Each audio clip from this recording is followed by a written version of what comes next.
A lot of things are more of a struggle for me than I've ever let on.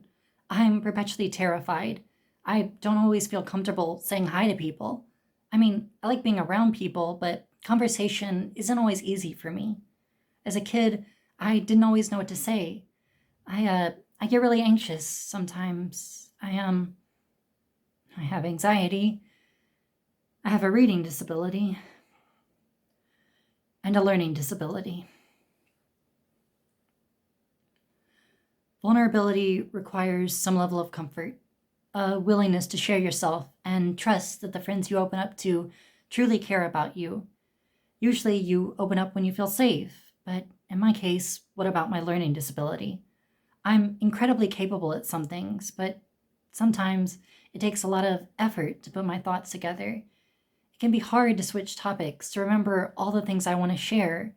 And I usually make a lot of notes for like if I'm speaking and sharing my thoughts with an audience, but you can't always make notes in that rare moment when you're sitting on the sofa and talking to a friend.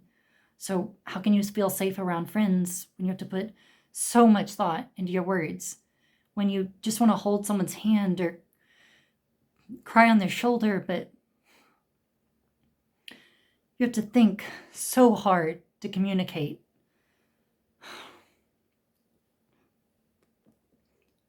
As far as being a trans girl goes, I was pretty lucky in the sense that my parents weren't particularly religious.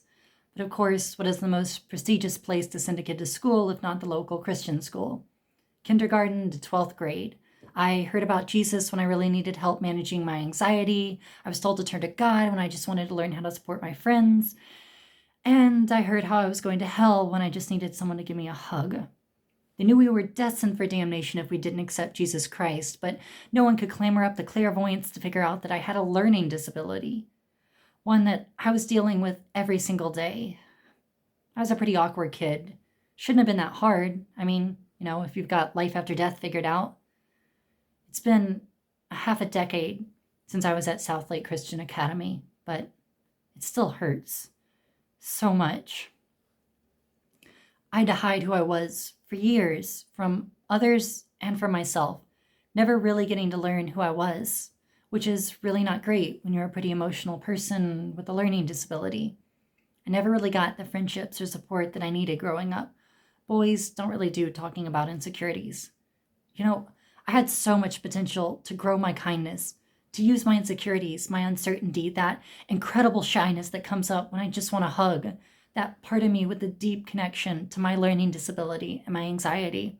I mean, I mostly just wanted to be around friends that I could talk to, people that cared and took the time to understand, and who I could be there for. But no, my community, the adults around me, took who I was as a person and twisted and twisted. No one could figure out that I might have a learning disability or that I might be a girl. No amount of awkwardness ever raised any suspicion. Politics were taught over basic emotional awareness, gentlemanly behavior was taught, but empathy fell to the wayside, as if opening a door for girls was any sort of measure of my kindness. But I was never taught to open up, to express myself, to figure out how to support my friends and understand personal boundaries. I was confused, so I rarely ever shared my personal concerns with anyone. That's probably why no one figured out I had a learning disability until I was 23. When I took the initiative. The hardest lesson I've had to learn is that beneath so much of the religion I was taught is nothing. And I'm not particularly talking about the religion itself, whatever, not my thing, but the people that proclaimed it, they were often ignorant and kind of empty. They never really cared about the kids they taught. It was about them. That's what matters at the end of the day. And way over half the Christians I met throughout my life act like that. Instead of looking for the best way to help others, to help children, y'all adults kept turning back to your tired old knee-jerk morals. So many of y'all older folks don't solve problems or help people. You just jerk off to how firmly your morality will get the best of the problem. Just wait till those kids see. To many, Christianity is a lot like politics. People anoint themselves with God, and then no matter how much of a mess they made of their own lives, well, at least they get to be certain, definitively correct, about one thing. You think you've found all the solutions in Christ, and you salivate over the idea of getting to share your certainty. It's where so much of your validation comes from. You struggle to tell your wife you love her, but you can rattle off religious dogma and political rants with ease. You haven't thought about basic emotions, can't talk to women on the level they want you to, don't know shit about LGBT people or people of color, but you can think about violence, politics, all those situations where your thoughts are the only answer. And, conveniently, situations in which you will never be tested. On the other hand, being kind requires work and vulnerability. A lot of conservative Christian types don't like that. They just want to arrive at the destination. Why learn when you can pray the same prayers over and over again? And kids eat that stuff up. I know I did. That certainty. It feels good to yell about politics, doesn't it? To decry laziness and yell out against those effeminate men. If only things were different. But life is harder than a series of do things harder and you succeed platitudes. I know I can't just think harder and shut off my learning disability. That usually just makes it worse. Look, read the Bible all you want, but maybe bother to pick up another goddamn book along the way. Listen to a self-help podcast. I can't help but notice so many of y'all adults, you men especially, you're still waiting, aren't you? Still waiting on that weapon of mass destruction, your chance to save the day, the moment when those fantasies, that gun collection, all that talk radio might actually amount to something, but how the fuck is that going for you? I'm sure that emotional payoff will come eventually, right? Okay, let me switch tones now. It's exciting to perform, to be loud and shouty, that whole feeling of slamming your fists down on mahogany. But so many conservative Christians in my life, I think that's all they ever knew. Sometimes they cloak that attitude, those hatreds, in softer tones. The women were particularly good at doing that.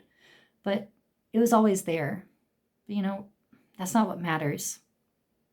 Somewhat recently, I ran into one of my friends from high school, Sammy. She's who I want to be when I grow up. She was always kind and energetically funny and the one we referred to as the mom of the group, all at the same time. I didn't get many examples like that. People that were so independent and confident, but also genuinely kind. Someone that I could be openly unsure about myself around. She was a few years younger than me, and yet the big sister I never had. Sammy never seemed to judge my confusion after coming out. She was always genuine. Sarcastic at times, but never mean-spirited. I found a new part of myself when I was around her. I still had a lot of work to go, but for the first time in my life, I felt that I could show my insecurity. I felt like she cared about her friends, that I could open up to her, even if it was just over text, and she would talk to me. Sammy was just a young teenage kid at the time, just trying to be the best big sister she could. But the time I spent with her was more important to me than anything 100 different mean-spirited old Christians ever taught me. When I saw her recently, we chatted for a few minutes. The exact way I thought running into her would go. Nice to catch up and stuff. Quite casual. But I walked away struggling to hold back tears. I had just realized that for the first time, I'm becoming more like her. And she taught me that fierce independence and genuine friendships can both be achieved by the same person, that kindness may seem magical, but it's still something you have to learn. Seeing her again set the stage for when I would find out about my learning disability. In the same way that being friends with Sammy gave me an idea of what it meant to be kind, learning about my learning disability presented me with an opportunity. There's something soft to it, learning, and something certain in the word disability. I like to just say it to myself every now and then, learning disability. I feel sure of myself when I say it, and entirely vulnerable. Not in a bad way, but in a warm and loving way. Discovering my learning disability presented me with the chance to finally share my insecurities with others, every day, whenever I'm unsure or confused. Fuck certainty. Fuck meeting expectations or needing to be the most notable person in the room. Those never led me to happiness. There was a younger version of me who didn't know who she was. She wasn't allowed to. She was angry and scared and so lonely, and no one would let her change anything. I wish she could have grown up the way she wanted to. I still want to know what that shy little girl would be like. I want to know how soft of a friend she could have been. I want people to tell me stories about her.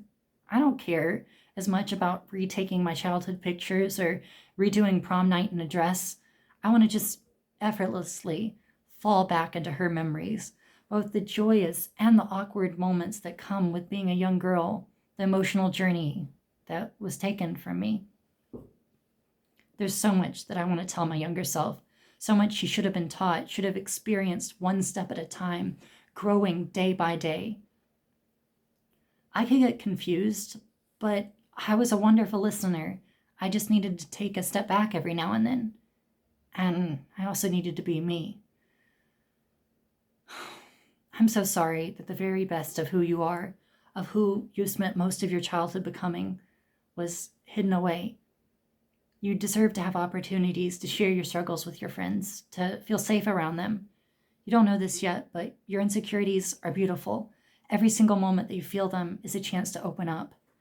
I know you lie there at night, cuddling with your stuffed animals and just wishing you had more. I wish I was able to watch you, to see your vulnerability become a home for your kindness. In another life, a more perfect, more normal childhood, you could have been a loving big sister to one of your friends. If you worked hard enough, cared deeply. I'm sorry that so many people, all of the adults, the Christian adults in your community, are so deeply abusing who you are as a person. I wish I could tell her that you can't argue with them, because logic and certainty can't make sense of the child abuse that so many Christians dish out. You can only escape it and be honest about your insecurities. You know, I always wonder what I'd tell my younger self if I could go back, if my younger self could see me now, and I've had no idea what I would say to that younger me until now. I can't change anything, but I'd tell that frightened girl how energetic she could be around her friends. I'd tell her that she'd still be just as awkward in relationships, but I'd also tell her that she could make random noises and snuggle stuffed animals, and none of her friends would judge her. And I tell her that she'd be called the mom of the group, and that people would come to her when they needed someone to talk to, that kindness and vulnerability are the most important studies that she will ever take up. But I could tell her all of this just by looking at her, holding her hand, and then letting her know that she'd be like Sammy someday.